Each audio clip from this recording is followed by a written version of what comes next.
이제 올해가 끝나가고 있고 맞아. 회계사의 진짜. 입장에서는 올해 나의 클라이언트들의 세금이 12월 31일까지 정리가 돼야 돼요. 맞아. 많은 분들이 3월 15일 회사 텍스, 4월 15일 회사 텍스를 알고 계세요. 그래서 4월 15일까지 하면 돼 라는 착각을 하고 계세요. 올해 텍스는 12월 31일까지 정리를 해 놓으셔야 돼요. 그러니까는 뭐 올해 내가 좀 많이 벌 것 같으니까 어디서든 공제를 받아야 돼. 뭐 아니면 오늘 덜 받을 것 같으니까 덜 벌 것 같으니까 이런 걸 하시려면 12월 31일까지 하셔야 되는데 좀 여유를 가지고 11월 말이나 12월 초까지는 여러분들이 말일까지의 정리를 해주셔야 중요하죠. 그 다음 해에 세금 보고를 할 때 2022년도 세금을 줄여줄 수가 있어요. 근데 비즈니스 하시는 분들은 이제 특히 또 뭐 할 것들이나 할 수 있는 것들이 더 많으시지 사실은. 근데 이제 그거 우리가 이제 오늘은 그 뭐 자영업 정도에서 이제 얘기를 끊는다고 하면 자영업 정도에서 얘기를 끊는다고 하면 자영업은 자기 개인 텍스 보고할 때 같이 하잖아. 4월 15일. 그러니까 그 차원에서 이제 우리가 에스티메이트 텍스 내는 거 그리고 그 외에 활용할 수 있는 그 베네핏을 좀 활용하시면 좋은 거고. 그 외에 어떤 베네핏? 아까 얘기했던 대로 401k를 더 넣는다든지 HSA 어카운트를 만들어 놓는다든지 뭐 디펜던트 케어를 갖다가 넌 돈을 넣는다든지 그런 여러 가지 것들을 해보실 수가 있는 거죠. 만약에 자녀가 좀 어린 사람들도 뭔가 해놓을 수 있는 게 있나?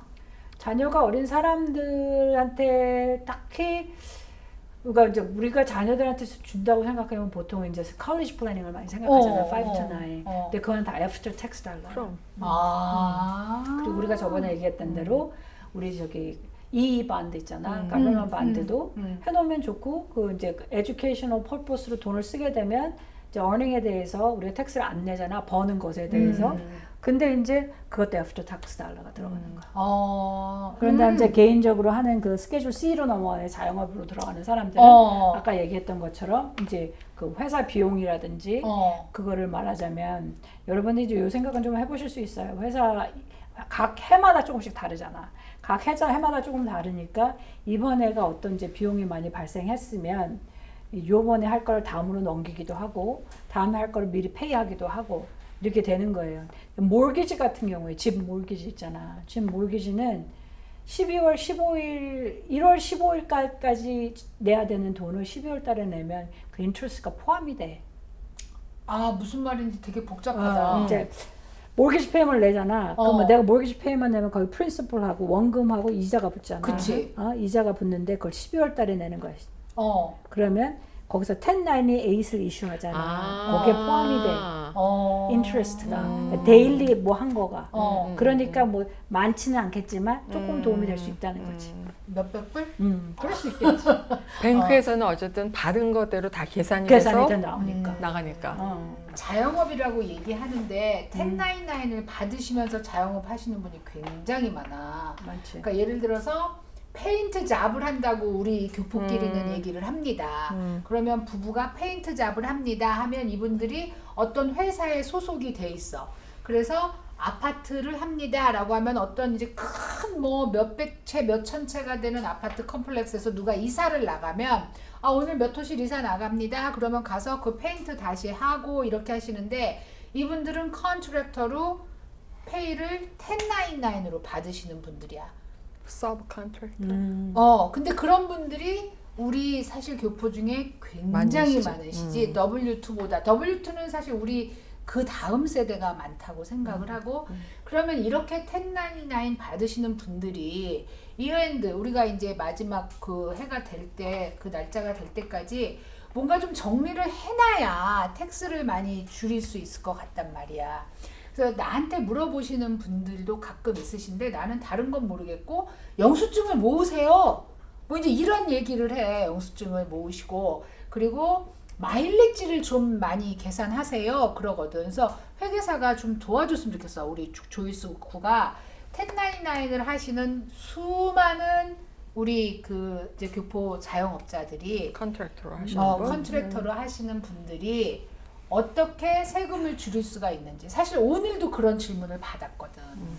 그 지금 얘기한 대로 그 페이퍼를 잘 보관해 두는 게 제일 중요해. 근데 이제 우리 회계사들은 영수증 그런 걸 보관하는 건 아니에요, 여러분의. 그렇지. 그러니까 여러분들도 본인이. 잘 보관하셔야 되는데 제일 필요한 거는 회사 어카운트를 따로 가지고 계셔야 돼요. 뱅크 은행 계좌를. 자기 혼자 일하는데도 그렇지. 크레딧 카드는 크레딧 카드도 따로. 오. 그래서 내 회사 거와 내 거를 이렇게 뭐죠? 나눠놓는 구분해 놓는 게 정말 중요하세요. 항상 그게 이제 회사 거랑 개인 거랑 해서 코밍글 한다 그러잖아. 막 섞어 놓으면 구분하기도 힘들고 나중에 문제가 생겼을 때 더 복잡하고 나중에 문제가 생기면 내 걸 다 보여줘야 돼. 그러니까 내 개인 은행 계좌까지 다 보여줘야 되는 거예요. 그러니까 그거는 꼭 나눠 놓으시고 크레딧 카드도 따로 회사 걸 만드시고 그 회사에 속한 건 다 그거로 쓰시고 그 영수증도 그렇게 보관하시면 되고 요새는 뭐 예를 들어서 카스코 가도 게스 넣고 그런 건 게스라고 나오잖아요. 그러니까 그런 거는 딱히 안 보관하셔도 되는 것 같아요. 게스는 너무 obvious. 크레딧 카드에 나오니까. 근데 크레딧 카드에 예를 들어서 이제 뭐 ABC 라고 나오면 사실 우리는 뭔지 모르잖아요. 그러니까 그런 건 영수증을 보관하셔야 되는 거지. 어느 일정 금액 이상을 썼으면 이제 그거가 있고. 밥값은? 밥값도 마찬가지죠. 아니 거기 무슨 레스토랑 이렇게 나오잖아. 근데 이제 밥값, 그러니까 영수증을 보관하실 때 이거는 IRS에서 말하는 가이드라인이에요. 뭐냐면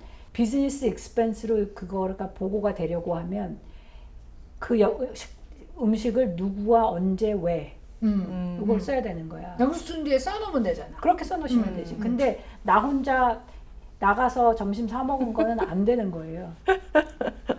그러니까 보통 사람들이 이렇게 지금 청소하신다고 쳐, 페인트 하신다고, 페인트하고 가셨어, 부부가. 부부가 그 회사 일하는 사람들이야. 부부가 가셨는데 우리 점심 되니까 나가서 점심 사 먹자. 그러면 그건 비즈니스 비용이 아닌 거야. 왜 아니야? 그거는 비즈니스를 하기 위해서 먹었는데 그걸 안 해도 먹어. 그것도 먹어야 되는 거야. 그거는 카운트가 안 되는 거예요. 오케이. 내가 나가가지고 어느 날 갑자기 뭐 마시고 싶어 비싼 거, 이건 카운트가 안 되는 거예요. 조이스랑 먹었으면? 그건 카운트 되지. 아하! 비즈니스 익스펜스로. 내 CPA와 we talk about 그치 비즈니스. 그잖아. 그러니까 그런 건 당연히 되는 거고. 이제 그걸 알고 계셔야 되고, 그런 다음에 마일리지가 IRS에서 그 러그가 있어요. 원하는 건 뭐냐면 날짜, 어디에서 어디, 주소, 어디에서 어디, 주소까지? 마일리지. 그러니까 요새는 그 앱들이 있어. 그래서 다 할 수 있어. 근데 이제 그걸 그걸 사용 못 하시니까 마일리지가 나와야 되니까 어디에서 어디 왜, 이걸 해놓으셔야 되는 거예요. 그거를 원하는 거예요. 그러니까 맵에 들어가서 출발지하고 그 다음에 도착지를 하면은 거기 21마일 이렇게 그렇지. 나오니까 지금 2022년도 마일리지 최고 금액이 62.5. 이번 7월 달인가 바뀌었지. 그냥 62전인가 뭐 이래. 그러니까 반년은 작고 반년은 좀 크고. 아니 근데 62전이면 엄청나거든. 왜냐면 자 우리 남편은 자기 회사까지 왕복 100몇십 마일을 다녀. 그렇지. 그러면 62전이 100몇십 마일이면 이거 그냥 100마일이라고 쳐. 그래도 62불 아니야? 그렇지. 하루에 62불이면 5일을 가. 그러면은 5일 동안 300불인 거잖아. 거의 곱하기 지금 잘하나 지금 굉장히 헷갈리고 있어. 300불이면 일주일에. 그럼 한 달이면 마일리지로만 1200불에서 1500불까지도 마일리지로만 뺄 수가 있는 거야. 뺄 수가 있는 거야. 1099 하시는 분들이. 그렇지. 이게 가능한 게 페인트샵 하시는 분들이 꽤 멀리 갈 수 있잖아. 그럼. 그리고 요즘 페인트가 없어요. 그래서 이분들이 페인트를 사러 페인트 스토어를 얼마나 다니시는지 몰라. 이거 다 마일리지잖아. 그러니까 이제 보관을 해두셔야지. 그리고 그거를 좀 꼼꼼하게 기록을 해두시면, 왜냐면 1099 하시는 분들이 오디 받으면 어떡해를 너무 고민을 하시는 거야. 그래서 내가 영수증 가지고 계시고 영수증 뒤에 그냥 써놓으세요. 그래서 막 아무렇게나 넣어놓으셔도 나중에 오디 나오면 날짜별로만 하시면 돼요 라고 얘기를 했단 말이야. 그런데 궁금증은 마일리지하고 가스는 달라? 두 개 다 할 수 있어? 못해. 거봐. 그러니까 요거가 너무 헷갈리시는 거예요. 음. 자동차를 많이 타시는 분들은 마일리지가 많은 분들은 그냥 마일리지를 사용해야 돼. 아니면 이제 가스를 사용한다는 것은 무슨 뜻이냐면 내 실제 비용을 클레임하겠다는 뜻이야. 실제 비용을 클레임하게 되면 그 차를 사용하는 퍼센티지와 그죠? 그리고 그 차의 감가상각을 들어가는 거예요. 그러니까 다 들어가서 실제적인 비용을 떨게 되는 거예요. 근데 많이 달리는 사람은 마일리지가 훨씬 효과적이지. 그러니까 가스비와 마일리지를 동시에 청구할 수가 없고 없어. 좀 많이 다니시는 분들은 마일리지가 훨씬 유리하다. 그렇죠. 뭐 리얼터이신 분들, 그렇지. 그지? 세일즈를 하시는 분들. 세일즈 하시는 분들, 그리고 이렇게 그 컨트랙터로 일하시는 분들은 다 사이트를 가잖아. 그렇지, 월 사이트를 가니까 그렇지. 그게 다 그렇지. 그리고 이제 무슨 기계 같은 거 그렇지. 사셔야 되고 페인트 하시는 분들은 뭐 브러쉬부터 페인트까지 다 그게 비용으로 그렇지. 정리가 되고 그 다음에 만약에 이제 세금을 생각한다면 이런 것도 계산될 수 있어요라고 할 수 있는 게 있을까? 1099 컨트랙터로 일하시는 분들은 세금 그게 무슨 말이에요? 그러니까 세금을 좀 절약하기 위해서 이것도 넣을 수 있어요라는 게 있을까? 항목으로? 항목으로 IRS가 적어놓은 바에 의하면 내가 비즈니스를 하는 데 있어서 발생한 모든 비용 그게 reasonable하고 customary하고 그러니까 그게 발생해야 되는 비용이어야 되는 거예요. 그러니까 그 이제 또 이렇게 컨트랙터 하시는 분은 집에서 페이퍼, 뭐 컴퓨터, 뭐 집에 오피스 있으신 분들이 많잖아. 따로 자기 사무실을 하시는 게 아니니까. 그러니까 그거를 집에 이제 오피스 익스펜스로 빼실 수가 있고. 그러니까 이 부분이 헷갈려 하시는 분이 굉장히 많으세요. 사실 그 1099을 활용할 수 있는 부분도 있고 또 그것 때문에 세금이 줄어드는 부분이 분명히 존재하는 그렇지. 어떤 범위가 있다고 치면 악용하라는 게 아니라 활용할 수 있는 그렇죠. 부분을 충분히 활용하셔야 되는데 사실 그게 잘 안 되고 지금 내가 조이스한테서 이 우리 애독자 여러분들, 시청자 여러분들한테 꼭 전달해주고 싶은 얘기는 구자를 따로 만들어라. 크레딧 카드를 따로 만들어라. 그리고 자유로워져라. 그럼. 그리고 이제 또 1099을 본인이 요청해서 받아가지고 오신 분도 있어요. 사실 자기가 하는 일은 W2를 받아야 하는 일인데 어디선가 누군가 1099을 받는 게 더 좋다고 얘기를 들어서 1099을 그러니까 이제 회사한테 요청해서 받아오시는 분도 있어요. 여러분 이거가 생각을 해보셔야 돼. 그게 여러분한테 도움이 되지 않는 경우도 많아요. 그냥 종업원으로 원래 코드상 IRS가 정해놓은 코드상 종업원으로 해야 돼. 종업원으로 하셔야 되는 게 첫 번째 이유. 그렇지? 두 번째 이유는 1099을 받는 게 나한테 좋지 않은 경우도 되게 많아요.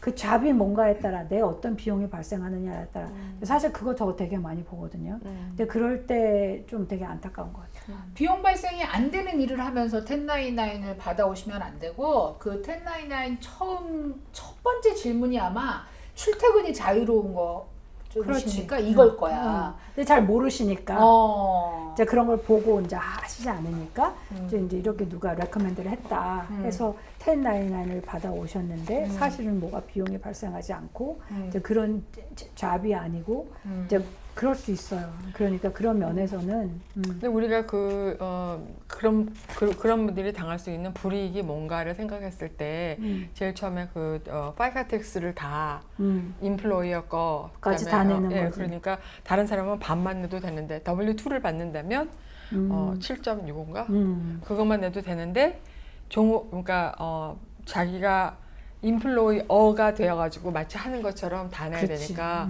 이거를 더블로 내야지 되니까 자기가 낸 텍스가 더 많아지는 거지. 근데 굉장히 잘 생각해야 된다고 나는 생각하는 게 뭐냐면은 비용을 충분히 이제 공제할 수 있는 그렇죠. 사람들은 사실은 파이카 텍스가 적용되는 부분 자체가 엄청 금액이 작아지는 거잖아. 그러니까 이게 얘기가 다른 거지. 근데 비용을 공제하지 못하는 잡을 하시면서 1099을 하면 안 되는 거지. 안 되는 거지. 그러니까 제일 중요한 거는 원래는 이제 내가 1099을 받고 싶다고 1099을 받는 게 아니고 그렇지. 그러니까 그 데피니션이 그렇지. 중요해요. 거기에 맞아 떨어져야 그렇지. 되고 그리고 두 번째는 그랬을 때 이게 비즈니스 비용이 발생하냐 요게 중요한 건데 요거가 다 헷갈리시고 요거가 다 이제 이렇게 하면 된다고 하더라 하고 하게 되면 안 되는 거고 그러니까 내가 그걸 정해서 내 회사한테 요청해서 이게 롱텀 임팩트가 있다는 얘기를 하고 싶은 거야. 그 스케줄 C를 해서 개인 자영업으로 해서 그래요 다 비용 처리해서 인컴을 적게 하면 좋겠지만 인컴이 적어지면 그거로 발생하는 그 컨세퀀스가 있잖아. 결과들이 발생하잖아. 그럼.